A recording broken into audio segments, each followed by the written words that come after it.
GKGS ultra point में आप सबका स्वागत है। ठीक है, संविधान से था और अधिनियम चल रहा था, इसको हम लोग मतलब पूछना था।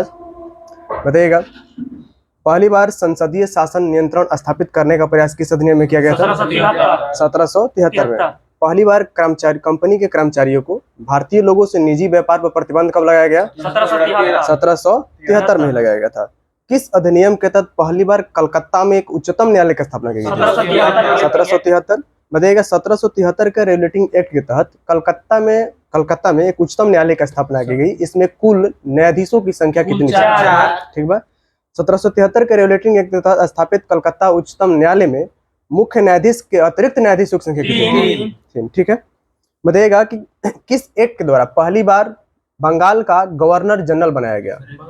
1773। पहले क्या होता था? बंगाल का गवर्नर। लेकिन 1773 के रेगुलेटिंग एक्ट में बंगाल के गवर्नर के जगह पे बंगाल का गवर्नर जनरल पद आ गया। ठीक है ना? तो पूछिए किस एक्ट के द्वारा पहली बार बंगाल में बंगाल का गवर्नर जनरल पद बनाया गया? 1700। इससे पहले क्या होता था? बंगाल का गवर्नर। तो बंगाल का प्रथम गवर्नर कौन था?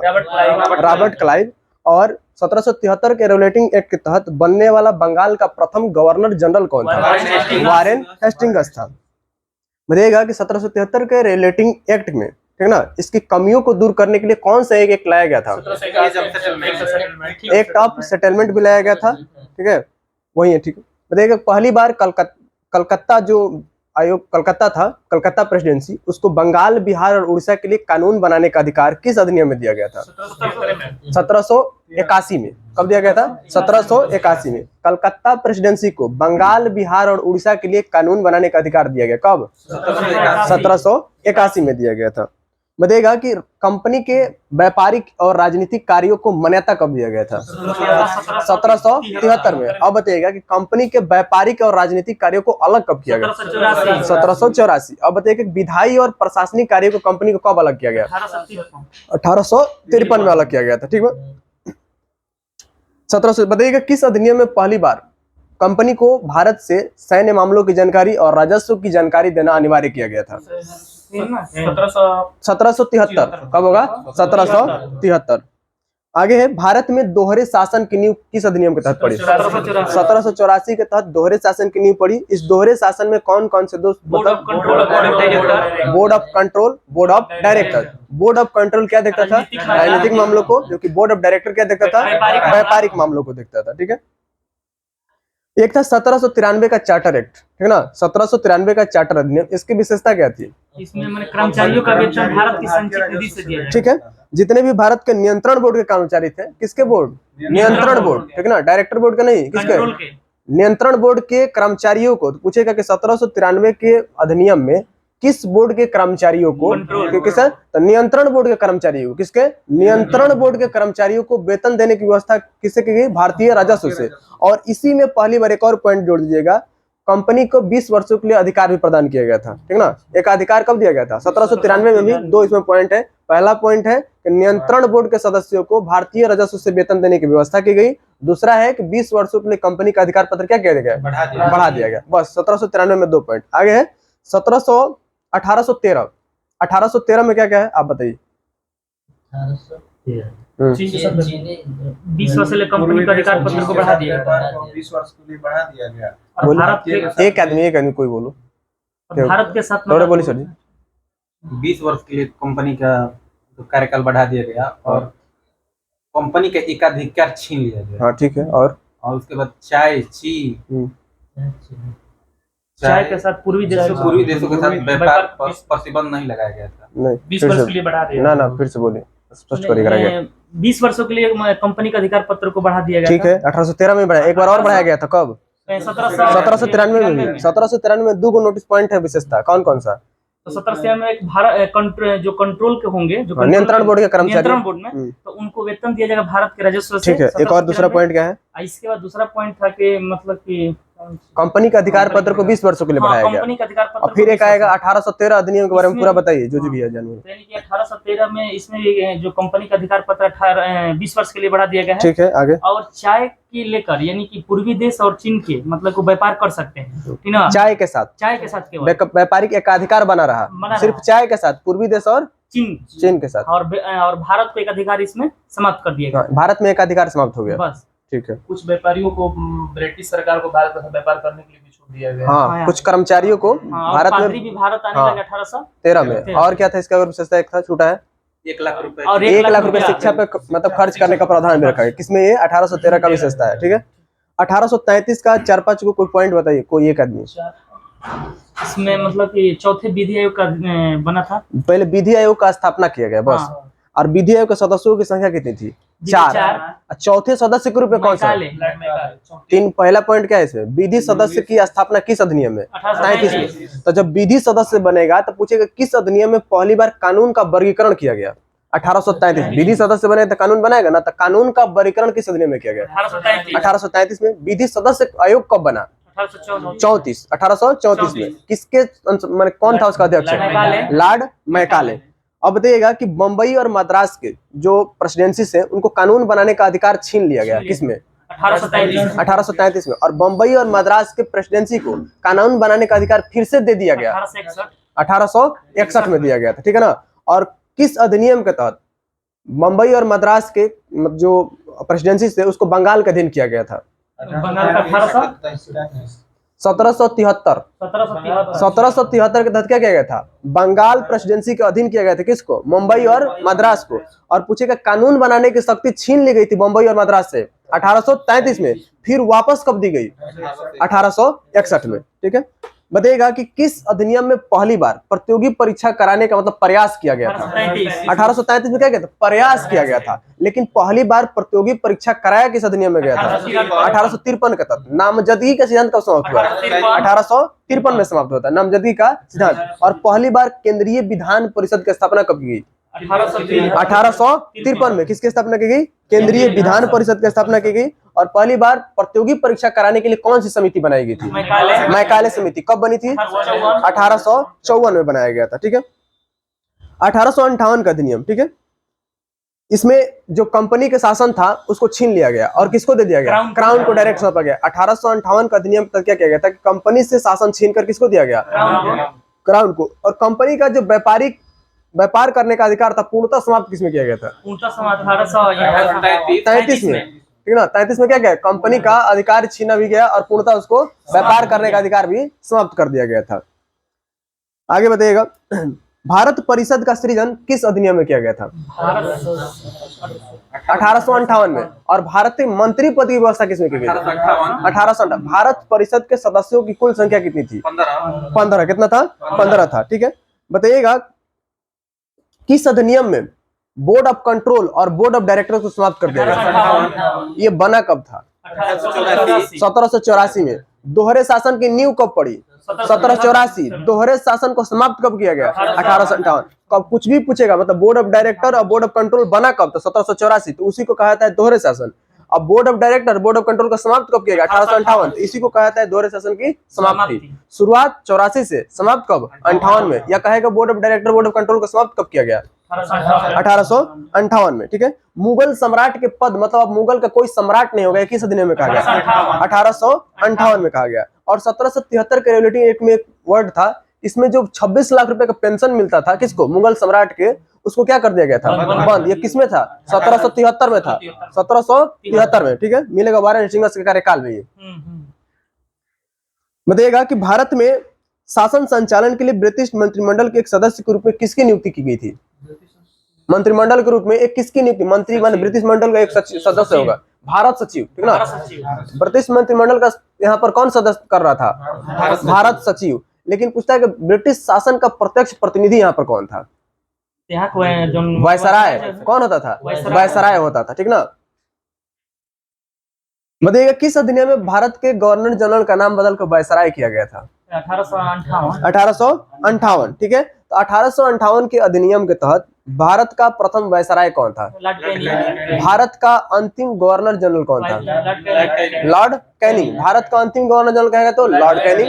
भारत का प्रथम वायसराय कहेगा लॉर्ड कैनिंग। पूछेगा बंगाल का प्रथम गवर्नर कौन था? Robert Clive. बंगाल का अंतिम गवर्नर जनरल कौन था? Warren Hastings. और बंगाल का प्रथम गवर्नर, अंतिम गवर्नर था और प्रथम गवर्नर जनरल। तो बंगाल का अंतिम गवर्नर अब बंगाल का प्रथम गवर्नर जनरल कौन बना? Warren Hastings. अब पूछेगा कि भारत का प्रथम या बंगाल का अंतिम, जब पूछेगा कि बंगाल का अंतिम गवर्नर जनरल कौन था, तब कौन होगा? William Bentinck. Lord William Bentinck. Confuse हो गया इसमें सब, ठीक ना? मैंने पहले क्या होगा? बंगाल का प्रथम गवर्नर रॉबर्ट क्लाइव, बंगाल का प्रथम governor general Warren Hastings, Bengal का अंतिम governor general William Bentinck, Bharat का प्रथम governor general William Bentinck, William Bentinck, Bharat का प्रथम वायसराय और भारत का अंतिम गवर्नर जनरल लॉर्ड कैनिंग। समझ आया? ठीक है। अब 1861 का अधिनियम तो हम लोग पढ़े थे, ठीक ना? इसमें पहली बार गवर्नर को आदेश जारी करने की शक्ति दी गई थी। कौन सा आदेश जारी करने की शक्ति किसमें दी गई थी? 1861 में। इसमें पोर्टफोलियो कानून लाया गया था। कौन सा? विभागीय प्रणाली। इसको क्या बोलता है? विभागीय प्रणाली या पोर्टफोलियो कानून। विभागीय का मतलब क्या होता है? जैसे मंत्रालय होता है ना हम लोग के देश में, जैसे कोई पशुपालन मंत्रालय, रेल मंत्रालय, इसको क्या बोलता है? विभाग। तो पहली बार विभागीय या पोर्टफोलियो कब आया था? 1861 में लाया गया था। ठीक है। बताइएगा गवर्नर जनरल को किस अधिनियम के तहत बंगाल उत्तरी पश्चिमी सीमा प्रांत, बंगाल उत्तरी पश्चिमी सीमा प्रांत एवं पंजाब के लिए विधान परिषद स्थापित करने की शक्ति दी गई थी? 1861। इसका लाइन याद रखिएगा। विधान परिषद उत्तर पश्चिमी सीमा प्रांत पंजाब एवं बंगाल के लिए विधान परिषद स्थापित करने के लिए किस अधिनियम में कहा गया था? 1861 में। ठीक है। बताइएगा किस अधिनियम में पहली बार, किस अधिनियम में पहली बार भारतीयों को कानून की प्रक्रिया में भाग लेने मतलब शुरू हुआ? 1861 में। अब भारतीयों को प्रशासन में कुछ हिस्सा लेना संभव बना किस अधिनियम में? 1800। प्रशासन में हिस्सा लेना कब शुरू किया? 33 में। और अधिनियम मतलब किसमें कानून बनाने की प्रक्रिया में कब शामिल? 1861। और वायसराय की कार्यकारिणी परिषद में शामिल होने वाले प्रथम भारतीय किस अधिनियम के तहत? 1909। किसमें? 1909 में। नाम क्या था? सत्येंद्र प्रसाद सिन्हा। वायसराय की कार्यकारिणी में शामिल होने वाले प्रथम भारतीय सदस्य कौन थे? सत्येंद्र प्रसाद सिन्हा। किस अधिनियम के तहत? 1909 के तहत शामिल हुए थे। ठीक है।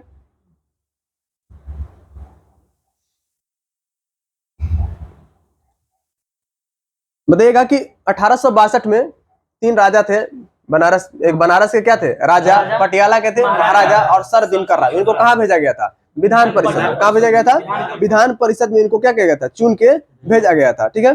कब? 1862 में। किसने भेजा था इनको चुन के? Lord Canning. कौन भेजा था? लॉर्ड कैनिंग इनको चुन के भेजा था। एक था 1873 का अधिनियम। कौन है? 1873। 1873 का अधिनियम किस लिए आया था? कभी भी ईस्ट इंडिया कंपनी को भंग किया जा सकता है। हाँ, ईस्ट इंडिया कंपनी को कभी भी इसी अधिनियम के तहत क्या किया गया? भंग किया गया। ठीक ना। इसमें कहा गया कि ईस्ट इंडिया कंपनी को कभी भी भंग किया। तो पूछेगा कि किस अधिनियम के तहत कहा गया कि ईस्ट इंडिया कंपनी को कभी भी भंग किया जा सकता है? 1873 को। और पूछेगा ईस्ट इंडिया कंपनी को पूर्णतः कब भंग कर दिया गया? 1 जनवरी 1884 को ईस्ट इंडिया कंपनी को पूर्णतः क्या कर दिया गया? भंग या समाप्त कर दिया गया। ठीक है। आगे शाही उपाधि अधिनियम 1876। शाही उपाधि अधिनियम कब आया था? 1876 में। कौन अधिनियम आया? शाही उपाधि अधिनियम आया था। इस अधिनियम के तहत, शाही उपाधि के तहत भारत की सामग्री किसको बनाया गया था? महारानी विक्टोरिया को। कब? 28 अप्रैल 1876 को भारत की सामग्री कौन बना? महारानी विक्टोरिया। महारानी विक्टोरिया क्या बनाया गया? भारत की सामग्री। तो पूछेगा भारत, महारानी विक्टोरिया को भारत की सामग्री किस अधिनियम के तहत घोषित किया गया था? शाही उपाधि अधिनियम 1876। कभी कभी पूछेगा कि शाही उपाधि अधिनियम कब आया था? 1876। किस अधिनियम के तहत महारानी विक्टोरिया को भारत की सामग्री घोषित किया गया था? 1876। महारानी विक्टोरिया को भारत की सामग्री घोषित कब किया गया था? 28 अप्रैल 1876। एक पूछे कि कैसरे हिंद की उपाधि कब दी गई? 1 जनवरी 1877। 77 में उनको क्या कहा गया? कैसरे हिंद। और 28 अप्रैल 1876 को क्या किया गया उनको? शाही उपाधि। 76 में क्या कह देगा? शाही उपाधि अधिनियम। मतलब कि भारत की इनको सामग्री घोषित की। भारत की सामग्री कब घोषित की? 28 अप्रैल 1876। और कैसरे हिंद की उपाधि कब दी गई? 1 जनवरी 1877। समझ में? आगे 1892 का भारत परिषद अधिनियम। कौन सा? 1892 का भारत परिषद अधिनियम। इसी में पहली बार निर्वाचन देखने को मिलता है, माने अप्रत्यक्ष रूप से निर्वाचन प्रणाली देखने को किसे मिलती है? 1892। 1892 के अधिनियम में पहली बार क्या देखने को मिलता है? अप्रत्यक्ष निर्वाचन प्रणाली देखने को मिलता है। एक और इसमें क्या देखने को मिलता है? बजट पर बहस करने, बजट पर बहस करने और प्रश्न पूछने की शक्ति, ठीक ना, बजट पर बहस करने और प्रश्न पूछने की शक्ति किस अधिनियम में दी गई? 1892 में। बजट पर बहस करना और प्रश्न पूछने की शक्ति किस में दी गई? 1892 में दी गई थी। कब दी गई थी? 1892 में, ठीक है। आगे है, और इसमें कितने दिन पहले आप प्रश्न पूछ सकते हैं? कितने दिन का समय? 6 दिन। 6 दिन पहले आप गवर्नर को क्या देंगे? पत्र देंगे, और 6 दिन पहले मतलब पत्र दीजिएगा, उसके बाद आप क्या कीजिएगा? प्रश्न आप पूछ सकते हैं। तो कितना दिन पहले आपको लेटर देना पड़ेगा? अभी वर्तमान में कोई भी संसद सदस्य लोकसभा में अगर कोई अपना वक्तव्य लेकर आता है, मतलब भाषण देने के लिए, मतलब कुछ चीज पर चर्चा करना चाहता है, तो 10 दिन पहले अपना देता है ना, कि हम 10 दिन पहले लोकसभा अध्यक्ष को जानकारी देना पड़ता है, ठीक है। उसी तरह मतलब प्रश्न पूछने के लिए कितने दिन पहले जानकारी देना होता था? 6 दिन पहले। कब? 1892 में, ठीक है। आगे हम लोग कौन सा है? 1909 का भारत परिषद अधिनियम। इस अधिनियम को मार्ले मिंटो सुधार अधिनियम कहते हैं। क्या कहते हैं? मार्ले मिंटो सुधार। तो किस अधिनियम को मार्ले मिंटो सुधार अधिनियम कहते हैं? 1909। मार्ले क्या था? भारत सचिव, जो कि मिंटो क्या था? वायसराय, ठीक है ना। तो पूछता है कि मार्ले मिंटो में इन दोनों में वायसराय कौन था? मिंटो। और मार्ले क्या था? सचिव। क्योंकि सबसे बड़ा इसमें प्रत्यक्ष प्रतिनिधि मंत्रिमंडल का कौन था? भारत का राज्य सचिव। कौन होता था? भारत का राज्य। ब्रिटिश मंत्रिमंडल का सचिव मतलब सीधा संपर्क कौन सा आता था? भारत के राज्य सचिव। मंत्रिमंडल को ही देख रेख करते थे यहाँ पर ना, सीधे उसका संपर्क होता था। और ब्रिटिश क्राउन का प्रत्यक्ष प्रतिनिधि भारत में कौन था? वायसराय। कौन होता था? वायसराय होता था, ठीक है। पहली बार मुस्लिमों के लिए अलग प्रतिनिधित्व दिया गया, ठीक ना, सांप्रदायिक, इसीलिए इसको सांप्रदायिक निर्वाचन का जनक कहते हैं। किसको? मिंटो को। किसको बोलते हैं? मिंटो को। मार्ले को नहीं बोलते हैं। किसको बोलते हैं? मिंटो को। तो सांप्रदायिक निर्वाचन का जनक मार्ले मिंटो नहीं होगा, क्या होगा? सिर्फ मिंटो होगा। मार्ले तो क्या था? तो भारत का सचिव था, वो तो सचिव था कानून बनाने, और यहाँ पर जो भी कार्य कौन करता था? मिंटो करता था। मिंटो ने करता था, और उसका क्या क्या था? उसको पास करना। किसका? राज्य सचिव का। आगे है, केंद्रीय और प्रांतीय विश्व विधान परिषदों को यह अधिकार दिया गया कि आप बजट पर बहस कर सकते हैं और पूरक प्रश्न पूछ सकते हैं। कौन सा प्रश्न? पूरक। पहले क्या पूछता था 92 में? प्रश्न पूछना, माना सिर्फ प्रश्न पूछ सकते हैं, लेकिन पूरक प्रश्न नहीं पूछ सकते थे। तो पूछेगा कि मतलब केंद्रीय विधान परिषदों को भारत में बजट पे बहस करने एवं पूरक प्रश्न पूछने की शक्ति कब दी गई? 1909 में पूरक प्रश्न पूछेगा, लेकिन बजट पर बहस करने और प्रश्न पूछने की शक्ति कब दी गई? 1892 में। और प्रत्यक्ष निर्वाचन प्रणाली कब आया? 1892 में आया, ठीक है। सत्येंद्र प्रसाद सिन्हा को कार्यपालिका का विधान परिषद प्रथम भारतीय सदस्य बनाया गया। इनको कौन सा सदस्य बनाया गया था? विधि सदस्य। क्या बनाया गया था? विधि सदस्य बनाया गया था। किस अधिनियम में? 1909 में। और इसी में पहली बार मुस्लिमों के लिए अलग पृथक निर्वाचन दिया गया, और कलकत्ता प्रेसिडेंसी जमींदारों के लिए भी क्या दिया गया? अलग निर्वाचन। तो कलकत्ता जो प्रेसिडेंसी था कलकत्ता का, उनके लिए प्रेसिडेंसियों के लिए और कारपोरेशन, बैंक ऑफ चेंबर्स, विश्वविद्यालय और जमींदारों के लिए क्या दिया गया? अलग अलग प्रतिनिधित्व। तो जमींदार के लिए, विश्वविद्यालय के लिए, कारपोरेशन के लिए अलग प्रतिनिधित्व देने की व्यवस्था किस अधिनियम में की गई थी? 1909 में। आगे है, 1909 में भारत का राज्य सचिव कौन था? मार्ले था, जो कि मिंटो क्या था? वायसराय था। भारत में ब्रिटेन के सभी संवैधानिक प्रयोगों में सबसे कम समय तक चलने वाला अधिनियम कौन था? 1909। तो भारत में संवैधानिक प्रयोग में सबसे कम समय तक चलने वाला प्रयोग कौन था? 1909 का अधिनियम था, ठीक है। आगे 1919 का शासन अधिनियम। इस 1919 के शासन अधिनियम को हम लोग क्या बोलते हैं?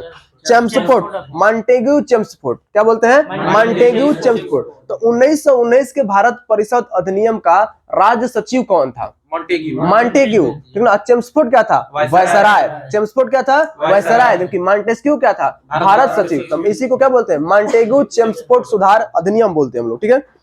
इसमें पहली बार भारत में केंद्र में द्विसदनात्मक विधायिका की स्थापना की। कौन सी? द्विसदन। केंद्र में द्विसदनात्मक विधायिका की स्थापना कब की गई? 1919 में। एक था केंद्रीय विधानसभा और एक थी राज्य परिषद। एक क्या बना? केंद्रीय विधानसभा। एक क्या बना? राज्य परिषद। उसी केंद्रीय विधानसभा को आज वर्तमान में हम लोग लोकसभा बोलते हैं, और इस राज्य परिषद को वर्तमान में हम लोग क्या बोलते हैं? राज्यसभा बोलते हैं। तो राज्यसभा जो राज्य परिषद थी 1919 के अधिनियम में, उसके सदस्यों की संख्या कितनी थी? 60।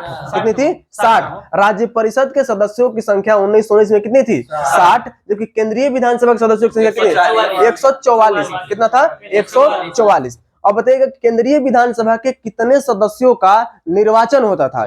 104। 104 का क्या होता था? निर्वाचन। जबकि 40 क्या होते थे? मनोनीत होते थे। क्या होते थे? मनोनीत। जबकि राज्य परिषद के कितने सदस्यों का निर्वाचन होता था? तो 34। 34 कितना? 34। राज्य परिषद के 34 सदस्यों का क्या किया जाता था? निर्वाचन किया जाता था। जबकि केंद्रीय विधानसभा के कितना का निर्वाचन होता था? 104। केंद्रीय विधानसभा में 104 का निर्वाचन, राज्य परिषद में 34 का निर्वाचन। जो भी बचेगा वो क्या हो जाएगा? मनोनयन हो जाएगा। तो निर्वाचन वाला सब याद करना है। राज्य परिषद में कितने का निर्वाचन? 34। केंद्रीय विधानसभा में कितने का निर्वाचन? 104। राज्य परिषद के सदस्यों की संख्या 60, केंद्रीय विधानसभा के 144 थी। ठीक है, केंद्रीय विधानसभा का कार्यकाल कितना था? 3 साल, और राज्य परिषद कितना था? 5 साल। वर्तमान में भी देखिएगा तो लोकसभा का कार्यकाल 5 होता है, माने सदस्य लोकसभा का ही होता है, लेकिन राज्य परिषद के सदस्यों का कार्यकाल कितना है? 6 साल का होता है। ठीक है, तो उसी से थोड़ा मिलाइएगा तो 3 साल किसका था? केंद्रीय विधानसभा का। राज्य परिषद कितना था? 5 साल का कार्यकाल होता था। ठीक है, और इसमें 1919 में एक और था कि केंद्रीय बजट को राज्यों के बजट से क्या किया गया? अलग। इसमें प्रमुख विशेषता थी कि केंद्र बजट और राज्यों के बजट को क्या किया गया? अलग है। तो पूछेगा किस अधिनियम में पहली बार केंद्रीय बजट और राज्य बजट को अलग कर दिया गया था? 1919 का अधिनियम में ये अलग कर दिया गया था। भारत में प्रांतों में द्वैध शासन प्रणाली का प्रवर्तक किसको माना जाता है? लियोनस कार्टियस। किसको मानते हैं? लियोनस कार्टियस को माना जाता है। ठीक है, बजट पर स्वीकृति देने का अधिकार किसको था? निचले सदन को। वर्तमान में भी बजट पर स्वीकृति कौन देता है? ठीक है, कितना था? केंद्रीय विधानसभा के सदस्यों की कुल संख्या 144, और राज्य परिषद के सदस्यों की संख्या 60 थी। कितनी थी? 60। राज्य परिषद में निर्वाचित कितना था? 34, और केंद्रीय विधानसभा में निर्वाचित 104।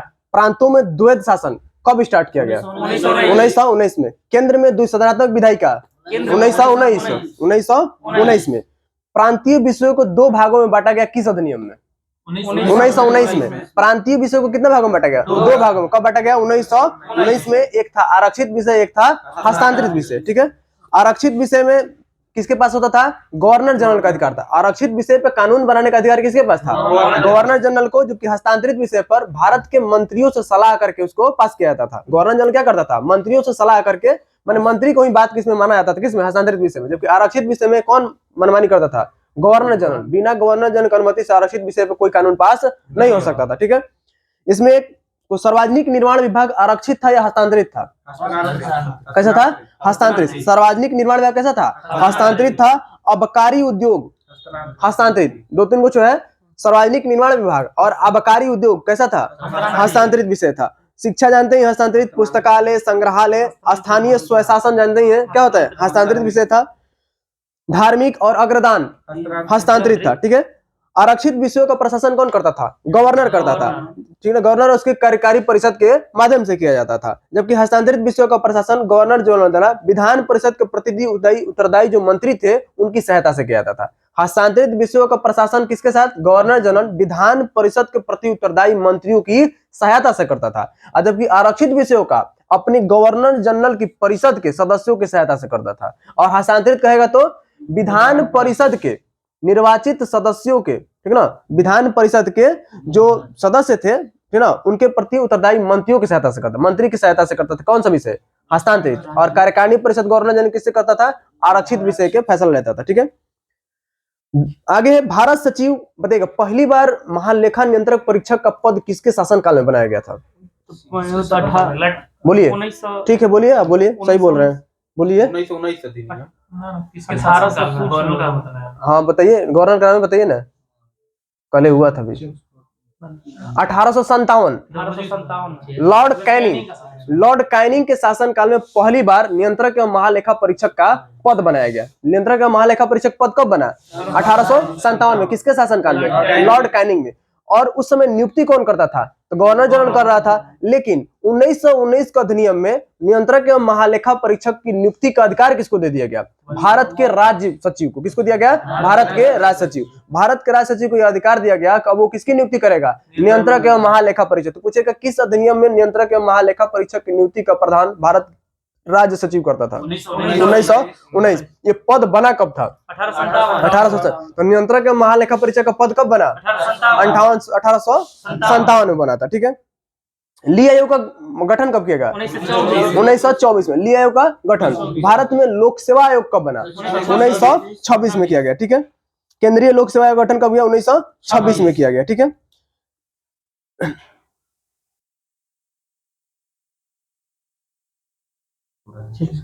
किस अधिनियम में सांप्रदायिक आधार पर, सांप्रदायिकता के आधार पर, मतलब कि बढ़ाया, सांप्रदायिकता के आधार पर अधिनियम में मतलब क्या किया था, विस्तार किया गया था? 1919। 9 में किसके लिए किया गया था? मुस्लिम कारपोरेशन, ठीक है, मुस्लिम कारपोरेशन विश्वविद्यालय, और किसके लिए था? जमींदारों के लिए था। जबकि 1919 में सिख, ईसाई, यूरोपीय, एंग्लो इंडियन, ये सबके लिए क्या कहेगा? विस्तार। तो पूछेगा कि सिख, ईसाई, एंग्लो इंडियन, यूरोपियन के लिए किस अधिनियम में सांप्रदायिकता का विस्तार किया गया था, निर्वाचन का? 1919 में किया गया था, ठीक है। वैधानिक आयोग का गठन किस अधिनियम के तहत किया गया? 1919 में वैधानिक आयोग बनाया गया। ये जो वैधानिक आयोग 1919 में बना था, ये पहली बार बनकर कब आया था? 1928 में। 3 फरवरी 1928 में साइमन कमीशन आया था ना भारत में। ये 1919 के अधिनियम की दोषों की जांच करने के लिए और उसके बारे में समीक्षा देने के लिए आया था। कौन सा आयोग? Simon commission. तो पूछता है कि साइमन कमीशन का संबंध किस अधिनियम से था? 1919। इसी की जांच करने के लिए आया था, इसके बारे में रिपोर्ट देने के लिए, ठीक है। कौन? Simon commission. और ये रिपोर्ट कितने, वैधानिक आयोग अपना जांच कितने वर्षों के बाद करता था? 10 सालों के बाद। कितने? 10 साल। 1919 से 29 में होगा ना, लेकिन वहां पर चुनाव था ब्रिटेन में, इसीलिए इसको कहा पहले ही भेज दिया गया ताकि कानून बना के जल्दी वहां पर सेटल करने के लिए। बताइएगा,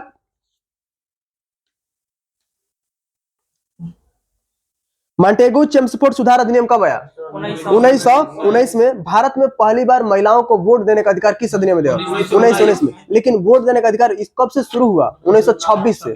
कब से शुरू हुआ? भारत में महिलाओं को वोट देने का कब से शुरू हुआ? 1926 से। लेकिन किस अधिनियम में दिया गया? 1919 में। जब 1919 में महिलाओं को या भारत में वोट देने का अधिकार दिया गया महिलाओं को, उस समय इंग्लैंड का प्रधानमंत्री कौन था? लॉर्ड जॉर्ज था। कौन था? लॉर्ड जॉर्ज था। उस समय इंग्लैंड का प्रधानमंत्री कौन था? लॉर्ड जॉर्ज, ठीक है।